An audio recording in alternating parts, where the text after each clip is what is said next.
वहीं बीजेपी ने देखिए कर्नाटक चुनाव के लिए उम्मीदवारों की पहली लिस्ट तो जारी कर दी, जैसा कि हमने आपको दिखाया।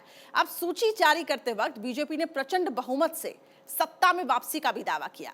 पूर्ण बहुमत के साथ सत्ता में वापसी का लक्ष्य लेकर चल रही बीजेपी ने विधानसभा की कुल 224 सीटों में कम से कम 150 सीटें जीतने का लक्ष्य रखा है। देखिए रिपोर्ट।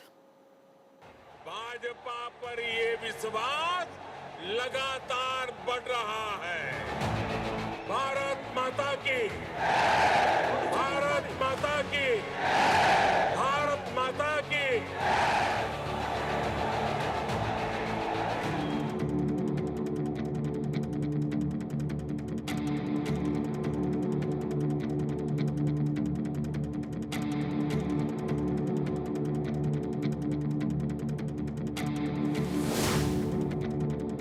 कर्नाटक चुनाव में बीजेपी की पहली लिस्ट।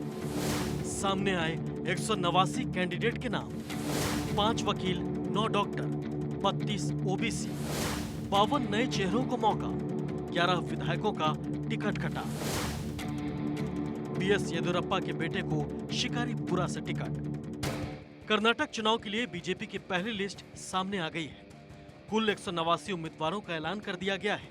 लंबे मंथन और कई बदलाव करने के बाद बीजेपी ने ये लिस्ट जारी की है। इस बार नई पीढ़ी को मौका दिया गया है। कई सीटों पर एक्सपेरिमेंट के तौर पर बड़े सियासी दांव चले गए हैं। इस वजह से 52 नए उम्मीदवार मैदान में उतारे गए हैं। बड़ी बात यह है कि बीजेपी ने अपनी पहली लिस्ट के जरिए 8 महिलाओं, 32 ओबीसी, 30 एससी, 16 एसटी को टिकट दिया है। इस पर 5 वकीलों, 9 डॉक्टरों को भी शामिल किया गया है।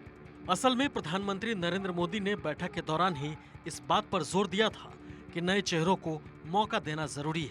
उन्होंने ये भी साफ कहा था कि दागी नेताओं से दूरी बनानी है और परिवारवाद को भी बढ़ावा नहीं देना है। अब उसी नसीहत के बाद लिस्ट में कई बदलाव किए गए हैं। जो लिस्ट सामने आई है उसके मुताबिक मुख्यमंत्री बसवराज बोम्मई को एक बार फिर शिग्गांव से टिकट दिया गया है। इसी तरह आर अशोक को कनकपुरा से टिकट दिया गया है।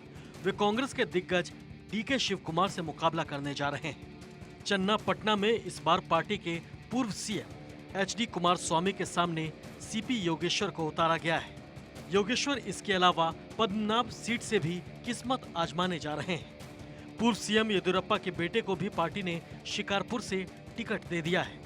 डॉक्टर के सुधाकर को पार्टी ने चिकबलपुर से मौका दिया है। वरुणा से सिद्धारमैया कई सिटिंग विधायकों के टिकट भी काट दिए गए हैं। पूर्व डिप्टी सीएम लक्ष्मण सवाड़ी को अथनी से टिकट नहीं दिया गया।